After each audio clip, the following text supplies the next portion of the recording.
going on, everybody? Nicky D here, man, coming at you live yet again today. We're just talking about, as you know, man, online dating yet again. It's what I do for a living, apparently.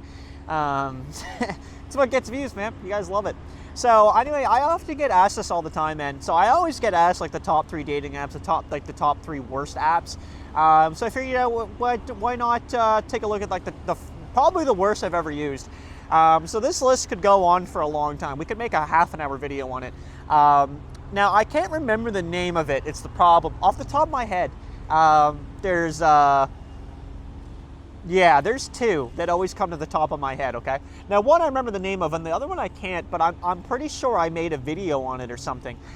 So what I'm going to do is I'm going to put it on screen right about now, but I'll tell you about it if I can remember it. So, yeah, it was an Asian dating website, but it wasn't called Asian Dating. I don't believe so. It was archaic. Like, it was so outdated. It was unreal.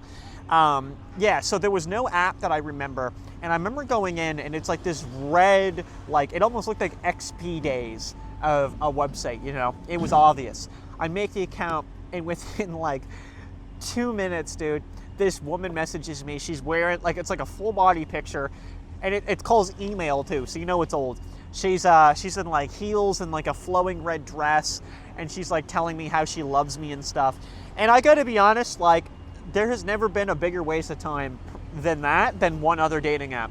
But I'm telling you, this would have been like the top 2 of like, don't ever waste your time. And I call them dating app, but like dating site or whatever, right? You know, online dating site or something. It's exactly what it was. You know, it was just this awkward site that no one should ever use. Like, honestly, like Farmers Dating, I did a video on Farmers Dating, that was better. It was honestly better. And that, I know, is hard to believe for some of you, but it is absolutely true. I still think the worst is iDates, dude. I don't even remember what the main issue was about iDates that I had, but I had many issues. It was just that some of them were like more pressing than others, right? Some of them I couldn't get past. But I hopefully I get a video on it. I know I do. I'll link it up there now. But iDates, 100%. Like, I don't even know why. Like, there's actually people using it, which is shocking to me. Shocking. Like, clearly someone has been dropped on their head, and they were like, I should sign up to iDates, and they did, because I feel bad for them. That has got to be the worst dating site you'll ever use. There's not even a top 3 comparison, like, to these 2 dating apps that I've used, right? Those are absolutely the worst. Like, you know, and half them, like, you know, that I have problems with, right? It's usually just like, wow, they're charging $150 every 2 months to, like, sign into the app. Like, that's a lot of money. Like, yeah, and I think that's a fair criticism, right? I think that's a fair criticism. But it doesn't make them normally very crap, because you can normally just use those for free regardless. You are just very limited in what you can do. Something like eHarmony, obviously you can't, but that honestly could even be a top 3, but at least it's functional. You can go in, you can use it, there's real people, you know, and it's real people because they're paying like $400 a year. So they want to make sure, like, they're going to be real if they're in there. But yeah, iDates I think was the worst. I would argue eHarmony for like mainly the insane pricing on a top 3.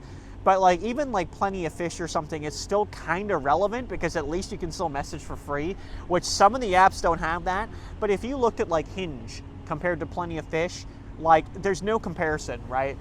Hinge is sleeker. You get 10 free messages a day.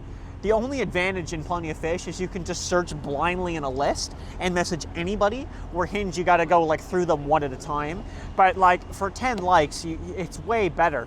And they just fill up like in 12 hours. Like, you get them like the next day, where like 12 or 24, where I think it's 12 though, where then like Plenty of Fish, I don't remember if it's 24. If it's 24, it's even more abysmal.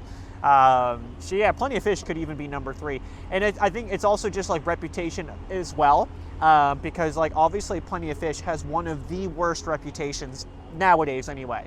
Obviously, like 10 years ago, it was a different story, right? It was well known, it was well used, and now it's like, it's the laughing stock in my opinion. But yeah, iDates, some Asian dating site, I can't remember the name of it, but it was bad.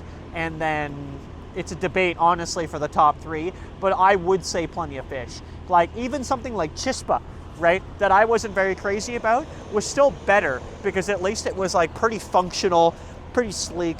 And a lot of the times my reviews, I'm using it in a smaller city, so or a smaller community. So it might not be as relevant if you use that in like Los Angeles, right? Where also I believe Chispa was for more Latina dating, right? So it would make sense you'd be one a little more closer to that area, right? So anyway, just food for thought. Well, sorry about that. The exposure just jumped. That's great. All right. Well, thanks for watching, everybody. We'll see you in the next one. Take it easy, and yeah, hopefully I remember to put that Asian dating one up because for the love of God, I can't remember the name, and that's probably a blessing. So, all right, take it easy.